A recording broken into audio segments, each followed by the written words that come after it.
The reality is at this time, Nehemiah was dealing with a situation with the Jewish people, and that is Israel was destroyed. The walls were destroyed in Jerusalem, and they were in exile for a very, very long time, roughly around 140 years. And here Nehemiah, his whole journey is about rebuilding the walls. And as I look at this story, I can't help but overlook the reality of how many times in our lives we find ourselves trying to rebuild.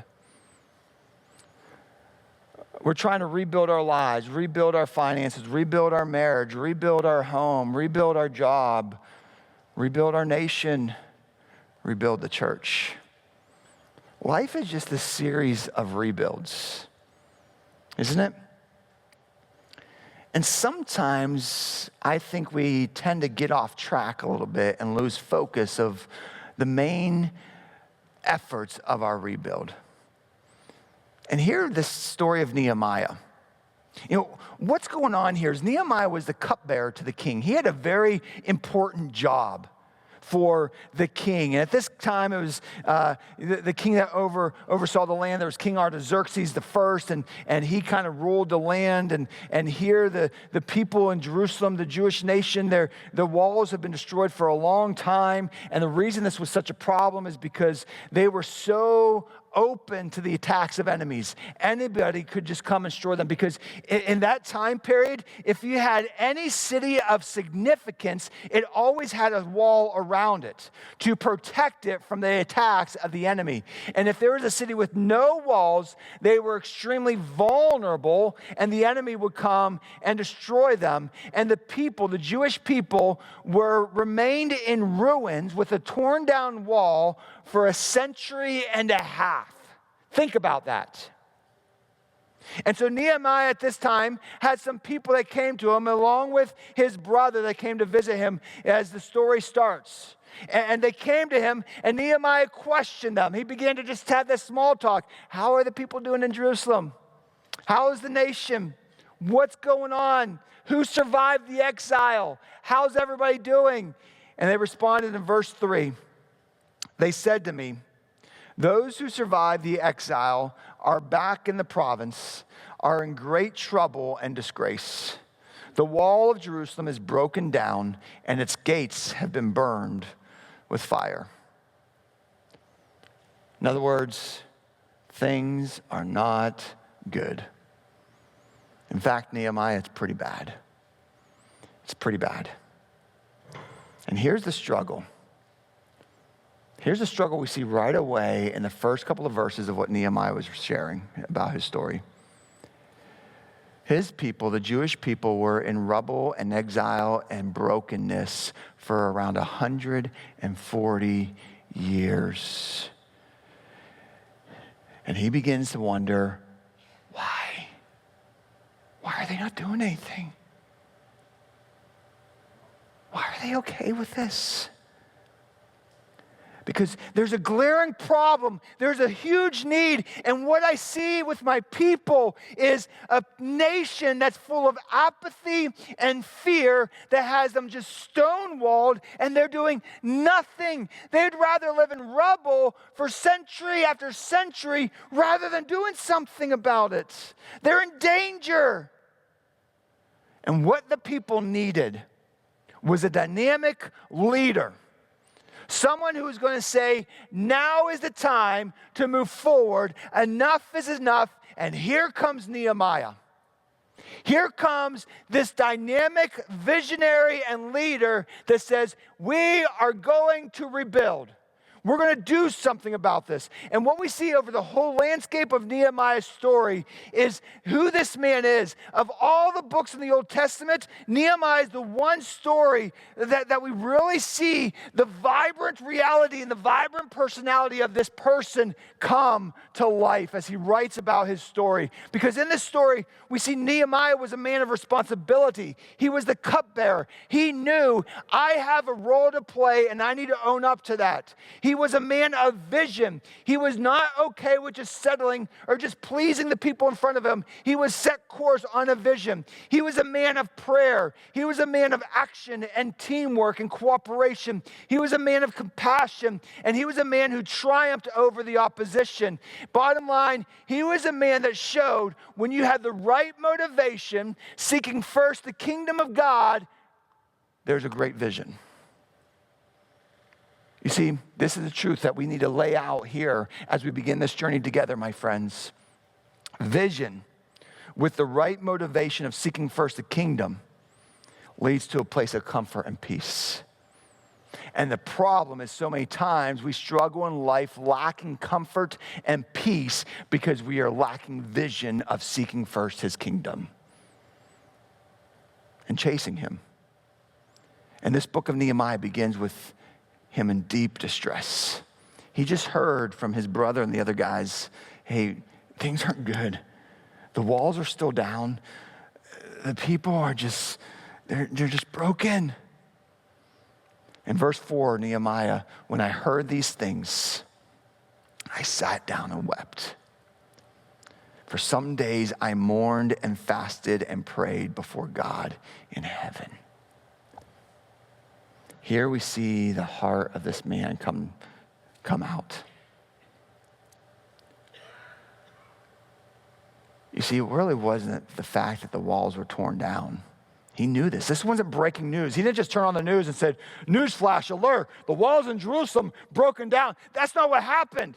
He knew this was already in existence. He knew this already happened. He knew his people were in exile. They were scattered all throughout Jerusalem. And you see the reality of them being scattered all throughout Jerusalem, because when you go to the New Testament, you see the Jewish people in all these different regions outside Jerusalem, which is the reality of them being in exile at this moment. He knew the situation. His distress was not because of that. His distress was, it's been 140 years and nothing has been accomplished. Nothing. There's no movement to deal with the problem. He's distressed because the people, rather than moving forward at rebuilding, they're living in apathy and fear. They're just like playing it safe. This is the way it is. Don't do anything to ruffle feathers. We don't want the big bad guy to come get us. And they're just playing it safe. And somewhere along the way, the Jewish people began to fade away from trusting God. They didn't really trust him anymore. Yeah, they probably believed in him, but they stopped trusting him. And there's a big difference. There is a big difference between the two. And I fear that sometimes we find ourselves in the same spot. I wonder how many of us here, guys, let's just be honest with each other. How many of us here, if I asked you, yeah, you believe in God, but when we really start to talk through our lives and our focus each week and what happens, that maybe sometimes we come to the realization I may believe in God, but I stopped trusting him a long time ago. I began to trust my own efforts. I began to trust my other things that I try to gravitate towards in this world, that I've led myself to believe that if this happens, then we'll have hope. If this happens, then we'll have victory. And before you know it, I'm putting all my faith in things of this world to be the source of victory, when the source of victory has always been God and his kingdom. And there becomes a separation between I believe in God and I trust God. Many of us believe God, but we fail to trust him. And then what happens here is we begin to drift away from obeying him. And that's exactly what happened here with the Jewish people. They drifted away from obedience to him. And what happens is we all get ticked off at God. Like, God, where are you? What have you done? But the truth is, God has always been there. He's always by our side. The Bible's still true that if you come and knock, I will open up the door.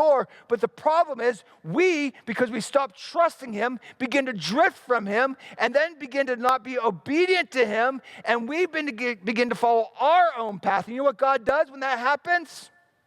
I love you. My heart's broken. But you have that choice. And then before you know it, we are beginning to suffer consequences, not because God failed or God pulled away, but because we drifted away from him. And that's what we see going on here in the nation of Israel, for the Jerusalem people in Jerusalem. And can I just be honest with you guys? The more we drift from God, the more the church drifts from God, the more we give the devil a foothold. The Bible tells us that the devil is the prince of this world. He is the spiritual enemy that's always at war against you and I. And the more we drift, the more we allow the brokenness to settle in, and the more we allow ourselves to focus on everything else, but rather than seeking first the kingdom, the devil gets a foothold. And before you know it, like the people in Jerusalem, we begin to live in fear and apathy. And fear and apathy, my friends, derail the opportunities to rebuild. Just derails it, destroys it. So many of us, just like the Jewish people of that time, live in fear. We live in fear, constantly worried about what could happen, all the risks. We spend so much of our days watching YouTube videos and news outlets in fear of what could happen. And before you know it, you're trusting the hope of the world rather than trusting the reality that, guess what? Guess what the Bible says? God wins. He wins. And then before you know it, not only are we living in fear, but then we begin to develop this apathy.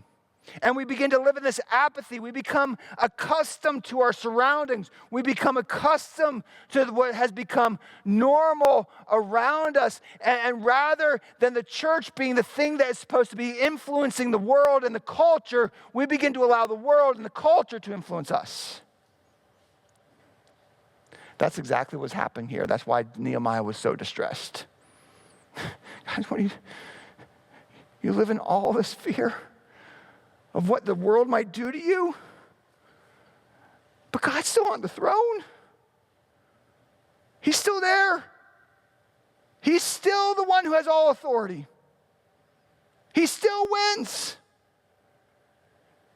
And my friend, you become so accustomed. You've been living with the wall broken down and so open to attacks by the enemy for 140 years, and you've just become okay with it. It's just the way it is.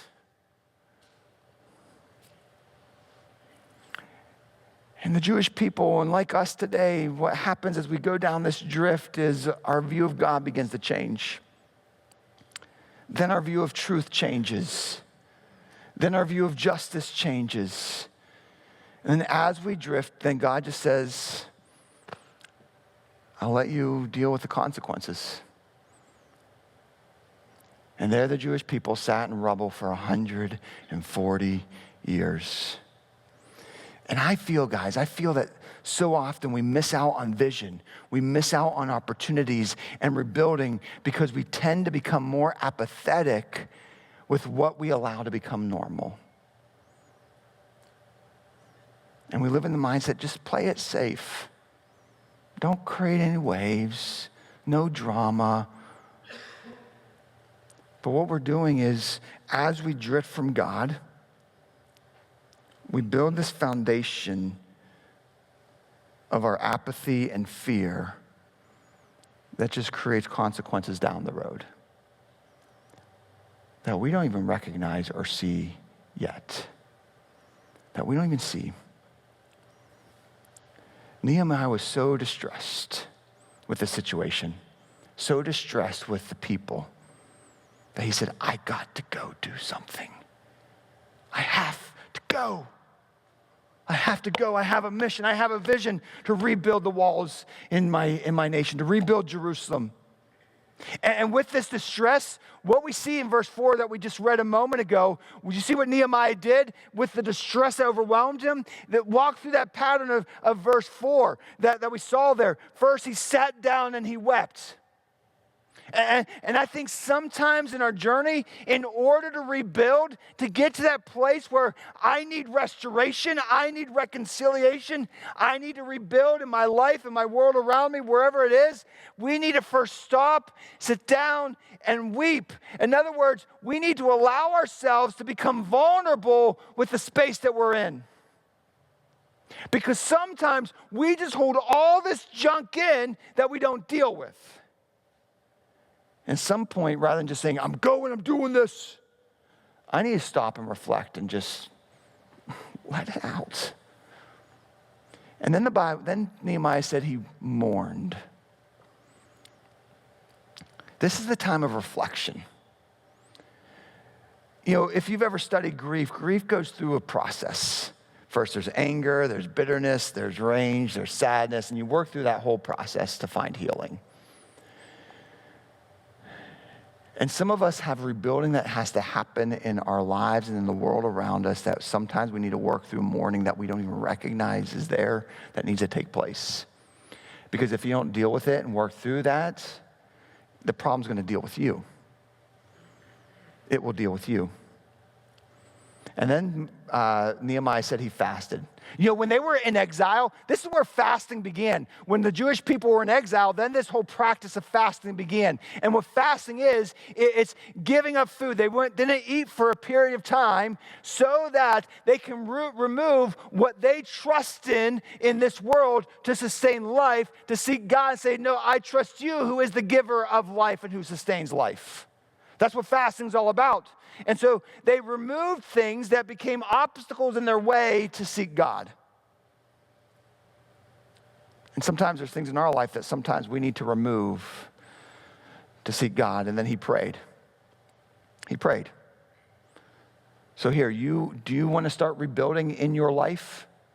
Do you want to start rebuilding in the world around you? Here's the first steps. Stop, reflect, pray. Before you do anything else, stop, reflect, pray. Before you go have any of those conversations that you're going to put your foot in your mouth, stop, reflect, pray. Seek first the kingdom. Seek first God. Proverbs 16:3 says to commit your plans to the Lord and he will make your paths straight.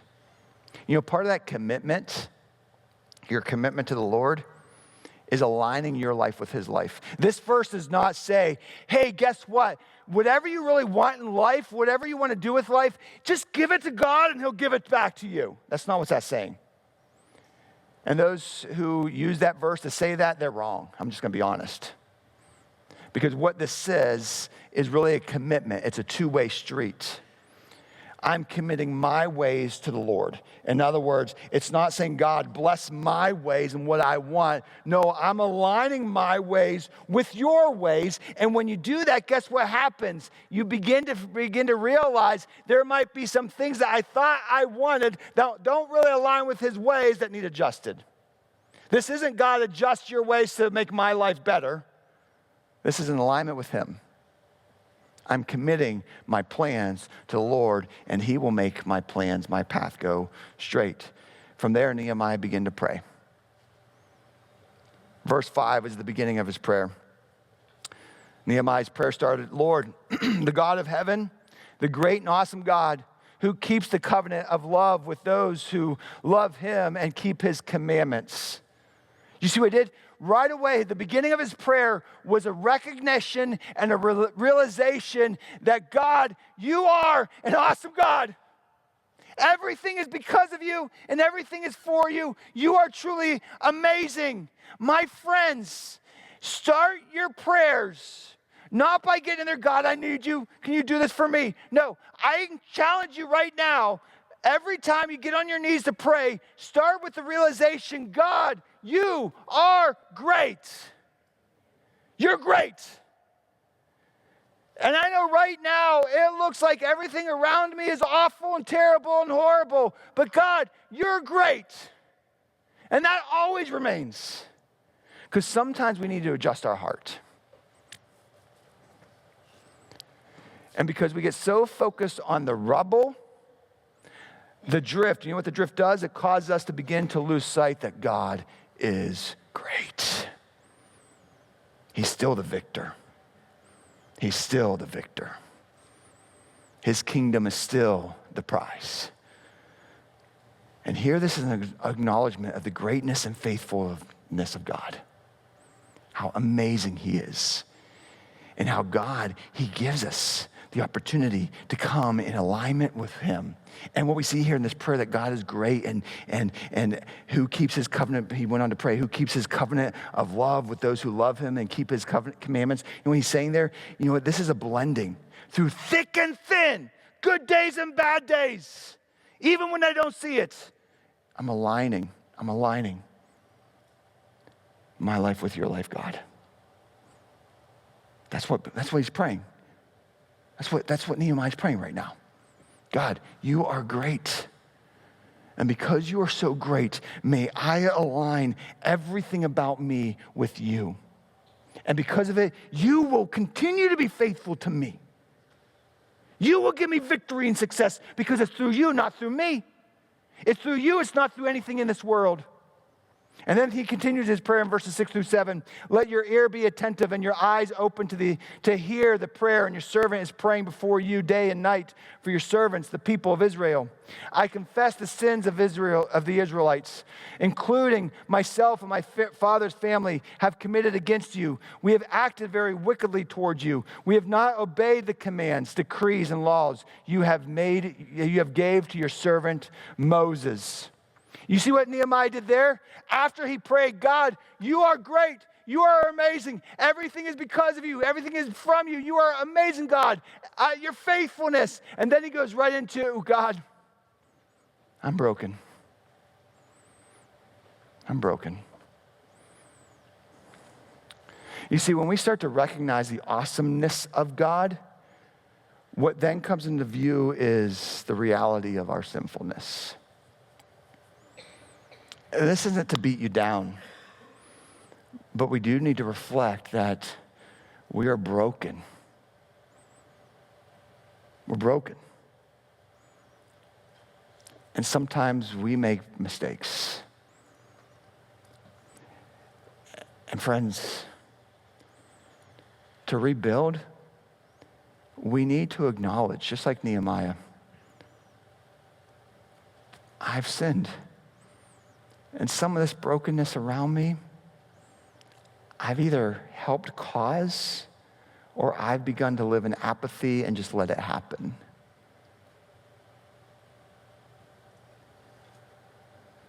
And God, I just need to be real.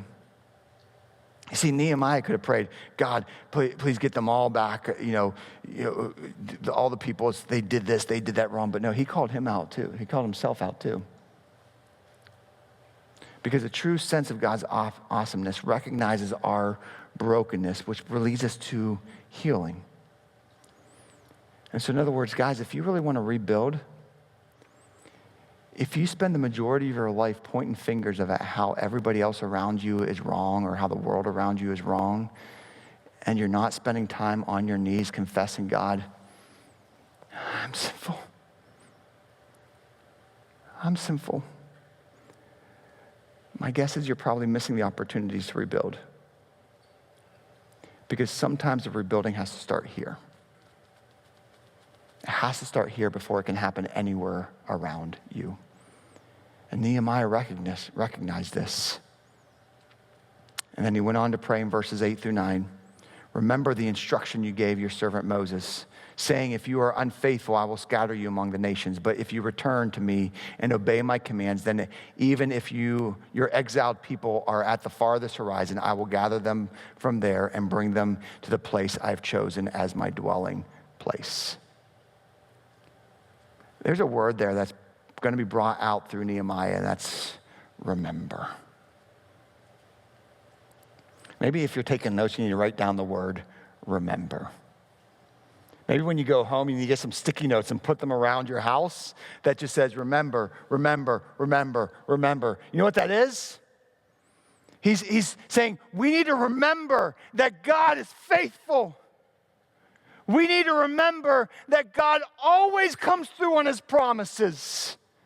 My friends, God is faithful and just, and he will come through. And I think it struggles because sometimes, like the Jewish nation, when we just sit in rubble of mess in our lives, in our world, we get so focused on all the brokenness and the fear and the apathy of where we're currently at, and we don't know what to do. And because of it, we begin to drift, and we begin to lose sight that God is still God. He's still in control. He still has all authority, and he is a faithful God. And so what we need to do is put the word remember all around our house. So that every time you see that, no matter what's going on in your day, in your relationships, or on the news, you can walk by that word and say, remember, God is faithful. I remember how he's come through in the scriptures and in my life. And he is a faithful God. He is a just God, and he will come through again. He will. Because victory is in him and through him. And this God we serve is a God who always seeks reconciliation. He always seeks reconciliation. See, at this time, the Jewish people, they were scattered all over the place. And in his prayer, he recognized, God says, I will gather them. Do you hear that in his prayer? God says, I will gather them. Right now they're scattered everywhere, but I, the faithful and just God, will gather them. I will restore them because I'm faithful. I'm faithful. And he always brings restoration in his presence. In his presence. And he always brings reconciliation through the building of his church. You know where this aligns today, my friends? Our rebuilding is focused on his church. God's mission to bring hope into this world is through his church. God's victory in this world comes through his church. Jesus said the church is his bride. And one day when he comes back, he's coming to get his bride to bring with him. So my role, our role, should be all focused on rebuilding his church. We want to see change and transformation in this world. You know where it happens? Through the rebuilding of his church. Because one day he's coming back to call his church home. That's where Nehemiah's prayer ended up, verses 10 through 11. They are your servants and your people whom you redeemed in your great strength and your mighty hand. Lord, let your ear be attentive to the prayer of this your servant and to the prayer of your servants who delight in revering your name. Give your servant success today by granting him favor in the presence of this man. I was the cupbearer to the king. See, Nehemiah was praying for success, not just, hey, get me back to where I wanted my life to be or the way I wanted my world to be. No, God, give me success as we restore this place for you. Your kingdom come. The vision is you. The victory is you. And my friends, as we go through this series of the next few weeks, we're going to walk through the path with the realization that the church is God's plan to bring hope to this world. We want to transform this world. We want to change this world. We want to be influencers in our culture. We want to see the world know Jesus. Why? Because Jesus transforms lives and transforms people and nations. The church is God's plan. Always has been, and it will continue to be that way. The church is God's plan. And success comes when we stop living in apathy and fear of what could happen and start to walk in the realization that no matter what happens with me in this world, guess what? Jesus wins. there is a victory on the horizon when he calls his church home. And our role is to help every person in our line of sight to come to know him through his church, so that lives are changed, so that the world is changed. You know, in a moment, we're going to be taking communion together. And we're going to pause and just reflect on the victory that came through Jesus. But I just want to walk you through the plan for success. We want to rebuild. We want to restore our lives. We want to restore our world. We want to restore the relationships in our life. You know, there are different ways that you can take this. In all of our lives, there's opportunities and times and things that we say, I need to rebuild. Well, stop, reflect, and pray. Before you do anything, stop, reflect, and pray. And in that moment, I want you to stop focusing on all the problems around you and start focusing on the greatness of God. Start there. God, you are great. You are in control. You are victory. You are life. And then from there, stop pointing fingers or blaming everything around you. And start just confessing, God, I'm a sinner. I treated this person this way. I let those words fly out of my mouth. I was in an environment where I could have stood up for that person and I just didn't. Confess. And then remember God's faithfulness, his faithfulness to you. I bet as you read scriptures, you'll see his faithfulness. And I bet it's safe to assume that as you begin to reflect on your life and God working in your life, you'll begin to look back at times when you're like, yeah, God was there. God was there. God came through. God, forgive me for those times when I forgot that. When I began to not trust you anymore. But look, you came through then, and your Bible and your word says you're the same yesterday, today, and forevermore. So if you came through then, why can't I trust you to come through this? I know this new situation's big and scary, but you're faithful. You've always come through. I'm going to encourage you to pray. In fact, I'm going to ask you guys something as we go through the series through the month of October and into November. Would you just commit one time each week to fast and pray? It could be as simple as, hey, I'm going to skip lunch today and I'm just going to spend that hour fasting and praying. I want to pray for the church. I want to pray for the leaders. I want to pray for my nation, and I want to pray for the stuff in my life. And I just want to recognize, God, you're awesome. Would you do that? Just commit each week to just fasting and praying. Begin that process and see what God does.